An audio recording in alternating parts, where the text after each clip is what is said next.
सोनगढ़ नामक गांव का सरपंच लाकिया बहुत ही क्रूर और निर्दयी इंसान था। वह गांव के गरीब लोगों की जमीन छल कपट से अपने नाम करा लेता था और वह उनसे बहुत कम पैसों पर ही अपना सारा काम कराता था और खुद आराम की जिंदगी जीता था।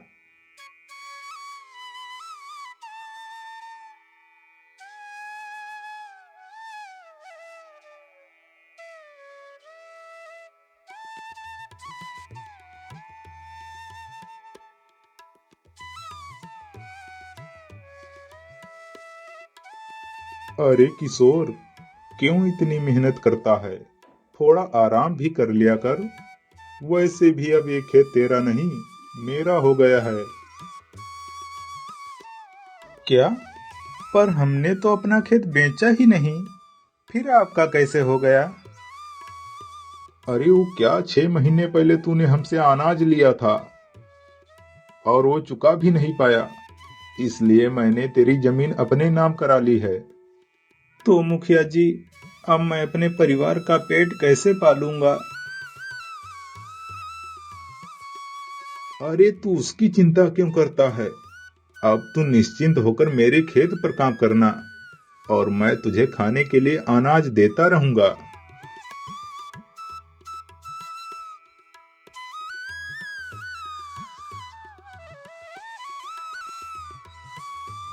अपनी जमीन हड़प जाने के कारण किशोर जोर जोर से रोने लगा। उसने सरपंच से कभी भी अनाज नहीं लिया था और उनके सामने बोल भी नहीं सकता था, क्योंकि सरपंच से पूरा गांव बहुत डरता था।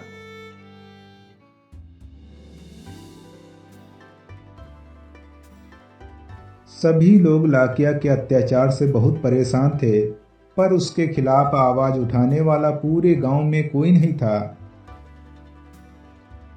लाकिया ने गांव के बच्चों को स्कूल भेजने पर प्रतिबंध लगाया हुआ था, ताकि लोगों को उनके अधिकार पता न चले और वह हमेशा इसी प्रकार मनमानी करता रहे।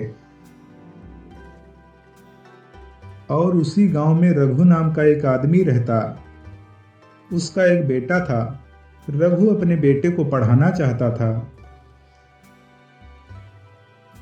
बेटा, गांव के सरपंच ने सभी बच्चों को स्कूल जाने से मना कर दिया है और मेरा सपना है कि तुम थोड़ा पढ़ लिख जाओ और इस गांव को हमेशा हमेशा के लिए छोड़ दो, क्योंकि मैं नहीं चाहता कि जो परेशानी मैं झेल रहा हूं और वो परेशानी तुम्हें भी झेलनी पड़े।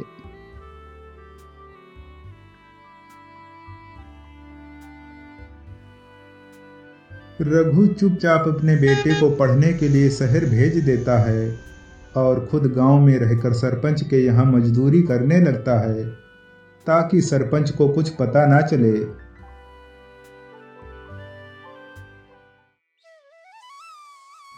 वह सरपंच पुरुषों के साथ साथ गांव की औरतों से भी अपने खेत पर काम करवाता था और उन्हें काम करने के बदले में सिर्फ एक वक्त का खाना खिलाता था।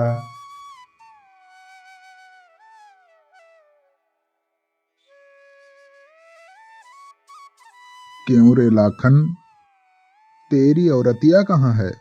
आज वो काम पर क्यों नहीं आई? मुखिया जी, वो कल से बीमार है और उसने कुछ खाया भी नहीं है। खाएगी कैसे जब नखरे करके हमेशा लेटी रहेगी और काम भी नहीं करना पड़ेगा, तो भूख किसे लगेगी? और हाँ, घर जाकर उसे बोल देना कि वह कल से काम पर आए, वरना बीमारी ठीक होते देर नहीं लगेगी।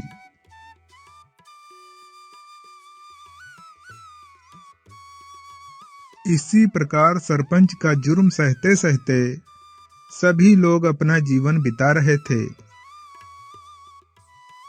तभी धीरे धीरे कई साल बीते कि वह रघु का बेटा पढ़ लिख कर शहर से अपने गांव आता है और कुछ दिन गांव में रहने पर वह सरपंच के अत्याचार को देखता है, तो वह घर आकर अपने पिता से कहता है, पिताजी, अब बहुत हो चुका सरपंच का गांव के लोगों पर जुर्म। अब मैं गांव के लोगों को और परेशान नहीं देख सकता। मैं सरपंच के खिलाफ आवाज उठाऊंगा और गांव के लोगों को उनका हक दिलाकर ही रहूंगा। नहीं बेटा, तुम नहीं जानते कि सरपंच कितना खतरनाक है। अगर तुमने ऐसा किया तो वह हम सबको गांव में रहने नहीं देगा। तो ऐसे जानवरों की भांति गांव में रहने से क्या फायदा? इसलिए पिताजी, मैं लोगों का सहारा बनूंगा और सबको गुलामी की जंजीरों से आजाद करके ही रहूंगा। शाम होने पर उसने गांव के लोगों को इकट्ठा करके एक सभा बुलाई और उसने सभी को उनके अधिकारों के प्रति जागरूक किया। अगर आप सबने एक साथ मिलकर सरपंच के खिलाफ आवाज नहीं उठाई तो आप सबकी आने वाली पीढ़ियां इसी प्रकार गुलामी की जंजीरों में जकड़ती चली जाएंगी। उसकी बात सुनकर सभी लोग एक साथ हाँ में हाँ मिलाते हुए सरपंच के खिलाफ लड़ने के लिए तैयार हो गए। बेटा, सरपंच के खिलाफ लड़ाई में तुम अकेले नहीं हो, हम सब तुम्हारे साथ हैं। सभा समाप्त होने के बाद सभी लोग अपने अपने घर चले जाते हैं।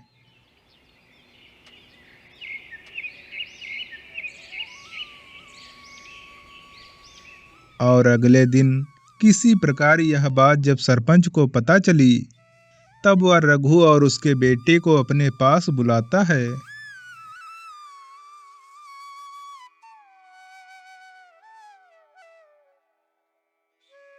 क्यों रे रघु, पता चला है तेरा बेटा शहर से आकर गांव में मेरे खिलाफ लोगों को भड़का रहा है, और तू इसे समझाता क्यों नहीं? अभी इससे मेरी ताकत का अंदाजा नहीं है।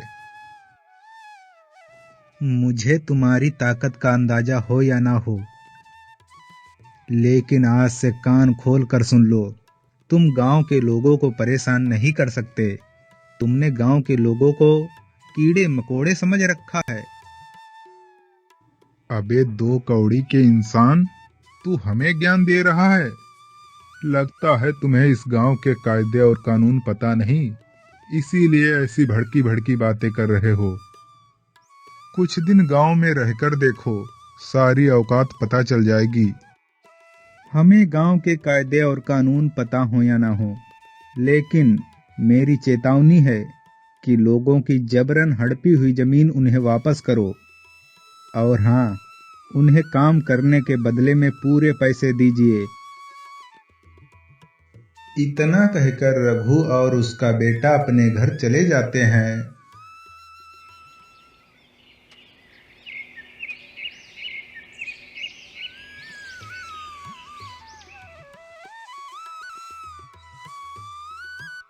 और दूसरे दिन गांव का कोई भी व्यक्ति सरपंच के खेत पर काम करने के लिए नहीं गया। यह देखकर सरपंच को बहुत गुस्सा आया। वह रघु के बेटे को मारने के लिए कुछ लोगों को अपने साथ लेकर उसके घर पहुंच गए। रघु और उसके बेटे को पकड़कर जैसे ही मारने वाले ही थे, तभी गांव के लोग मिलकर सरपंच को ही मारने लगे और मार मार कर उनका बुरा हाल कर दिया और सरपंच के खिलाफ बहुत सारे सबूत पेश करके उसे जेल में डलवा दिया। सरपंच के जेल जाने के बाद गांव के सभी लोग अपनी खुशहाल जिंदगी जीने लगे और गांव के लोगों ने रघु के बेटे को अपना नया सरपंच घोषित कर दिया।